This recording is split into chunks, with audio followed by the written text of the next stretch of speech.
Hannah Arendt said in The Origins of Totalitarianism, "The true goal of totalitarian propaganda is not persuasion, but organization of the polity. What convinces masses are not facts, and not even invented facts, but only the consistency of the system of which they are presumably part." The song Lily Marlene was used as a piece of that system, not to persuade listeners to accept any specific meaning or belief, but to unify a people in a time when it would seem like all solace had been lost, to provide even the briefest moments of respite from the war raging ahead. In her work, Arendt explores the institutions and operations of totalitarian movements, pausing to focus on the role of propaganda in the political plane. She discusses the evolution of classes into masses and the role of propaganda in dealing with the non-totalitarian world. Arendt addresses the moral flaw in using songs like Lily Marlene as propaganda, saying, before mass leaders seize the power to fit reality to their lies, their propaganda is marked by its extreme contempt for facts as such. With this in mind, listeners can deduce that Lily Marlene was a part of the whole framework of ideological propaganda that was used during World War II. The story of Lily Marlene is a modern fairy story, really, only it's a true story as well. When the fighting men came home from war, they brought with them trophies, souvenirs of the Second World War. But there is one trophy that can be found only in the homes of the 8th Army, a song, Lily Marlene. This particular trophy was captured in the Libyan desert in 1942, but the story of Lily Marlene takes us back to 1923, when the men of the 8th Army were merely children. 1923 was a strange year. Inflation and depression had reduced the people to the point where country and even living held little meaning. Out of this chaos, Hitler made his first attempt to gain power. At this time, Hamburg remained a democratic stronghold against Hitler and fascist ideals. And it was in Hamburg, the largest port in the world, that Lily Marlene was born. In 1915, a 22-year-old soldier fighting in the First World War by the name of Hans Liep wrote a poem. This poem expressed anguish over the separation from his sweetheart, a grocer's daughter named Lily. Joining Lily in his poem, this young soldier remembered the wave from a friendly nurse each night as he sat on sentry duty. Her name was Marlene. This story was titled The Song of a Young Sentry. Years later, Hans Liep released his collection of poems, including his poem addressing his two women, Lily and Marlene. The music of Lily Marlene was written in 1938. It was at this time when a man by the name of Norbert Schultz took notice of Liep's poems.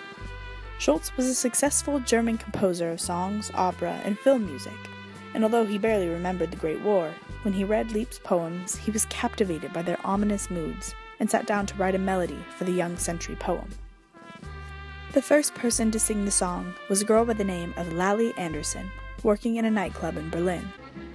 At that time, no one paid any attention to Lally Anderson or the song. It was the first year of the war, and soldiers were given purely traditional military music.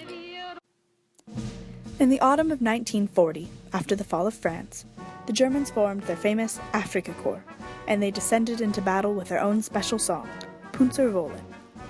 It was then that a state of war was pronounced upon the usurpers of Belgrade.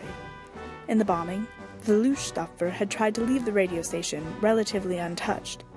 Among the first troops to arrive there was a so-called propaganda company, consisting of war correspondents, newsreel cameramen, and particularly radio engineers. Their orders were to proceed to the radio station, wipe out any Patriot resistance, make contact with a fifth column inside the station, and begin broadcasting at once. But first, they had to be sure who was in charge of the station, Patriots or the fifth column. The propaganda company had Tommy guns attached to it as well as radio apparatus. The men inside the station did in fact turn out to be fifth column, but even with their help it was a rush to get going. Among the luggage of the propaganda company, there was a suitcase of gramophone records to broadcast in the space between communicates and propaganda talks. The Nazi plan was to use the station in order to broadcast to all of the German troops abroad. To end their first broadcast, the station played one last song, Lily Marlene. From the first moment the soldiers heard Lily Marlene, it was a smash hit. But that can't be said for every German official. In its infancy, Nazi politics nearly sent the song into oblivion. Joseph Goebbels, Hitler's propaganda chief, was reported as hating the song for not being military enough. He wanted it to change into a stirring march. To loyal Nazis, the song seemed to be anti-war, even close to treason, and the singer, Lally Anderson, was believed to be sympathetic towards Jews. The song was banned, and both Anderson and Schultz were charged with moral sabotage of the nation's aims. She was placed virtually under house arrest, and he was ordered to compose music only praising Nazi ideals. It was only after the field marshal asked Radio Belgrade to play the song every night, causing a surge in its popularity, that Goebbels had to retract the ban and pretend that the Nazis welcomed the song. In truth, the song's popularity grew so fast the Germans built a program around it, a Letters from Home program. This was just the moment for it, for in the same month, June 1941, they opened up a new front, a front 1,000 miles long, the Russian front. Now as for the song's singer, Lally Anderson, the Nazis used her growing fame to garnish monetary support to assist the troops abroad with the Lally Anderson Winter Relief Fund. A year after its conception, they had raised 1 million Deutschmarks. They politicized her growing fame by equating it to the success of the troops, saying, "The popularity of the glorious Lili Marleen spreads with the success of the Wehrmacht." Lally Anderson was gifted with a statue of herself being erected in Germany. The Italians even selected Lili Marleen as their official battle song. But on July 4th, 1942, the 8th Army held the line at El Alamein, and it was here that Dennis Johnson of the BBC found the British troops also listening to Lally Anderson. There weren't many radios out forward near the battle area, and the men used the few they had to tune in to the nightly news. The soldiers would come in when they began to hear the broadcast, and would all sit in the sand listening to the news from those few precious radios. Every night they would sit there with nothing to look at but the little light coming from the dial, and listening to the news coming from a far-off station. After the news was over, they would tune in to the Messages Home program from Germany, and there was Lili Marleen. It was there that the 8th Army captured the famous German song and took it home to be their souvenir. The German army continued to broadcast the song to its German listeners at the front, but now they had other listeners as well, those in Britain, to whom the song was just one more piece of enemy propaganda to be taken down and analyzed in sober quiet, the BBC. Then came Stalingrad. The struggle for Stalingrad had ended with the Germans claiming they were forced to surrender to the numerical superiority and adverse conditions of Russia. Following the surrender, on the 2nd of February, 1943, the Berlin radio announced a 3-day closing of all entertainments, cinemas, theaters, and variety halls. The tune of Lili Marleen, which had been heard for 500 consecutive nights on the Belgrade radio, was silenced. Now it was the BBC's turn to send a message to the German people, to send the tune back to Germany, the same tune, but with different words and a different singer. This song was written as if it was from Lili Marleen to her soldier sweetheart abroad. In 1944, the Morale Operations Branch of the U.S. Office of Strategic Services initiated the Muzak Project, a project focusing on musical propaganda broadcasts designed to demoralize enemy soldiers. German-born anti-Nazi Marlene Dietrich was the only performer a part of this project who was made aware that her recordings would be for OSS use, and recorded a number of songs in German for the project, including Lili Marleen. In addition to recording these songs for the OSS, Dietrich took matters further by enlisting in the U.S. Army. While the Italian version of Lili Marleen was probably the first translated version to be released in 1942 by Lina Termini, the earliest English-language recording of the song was most likely sung by Anne Shelton with the Ambrose Orchestra to be promoted enthusiastically by the BBC, establishing its popularity throughout Britain. Many additional versions followed. A version called the D-Day Dodgers was released by the Canadian Army, who stayed in Italy after the Normandy invasion had begun in 1944. In France, it was recorded by Suzy Solier. Additional artists who recorded the song include Bing Crosby, Edith Piaf, Perry Como, Jean-Claude Pascal, and Vera Lynn.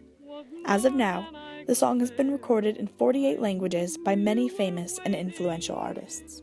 The song has even been transposed into a movie that can be compared with another film detailing life in Germany at this time. This other film is titled Generation War. In each of these movies, there's a woman who falls in love with an enemy of Nazi Germany. These women, Willy and Lili Marleen, and Greta in Generation War, inevitably become household names in Germany for singing the popular song of the moment. Each is identified with a song, with Nazism, and with the war effort, and becomes a national heroine while at the same time reserving her private life for the resistance hero or Jew. Both seem able to reconcile public and private codes that are diametrically opposed.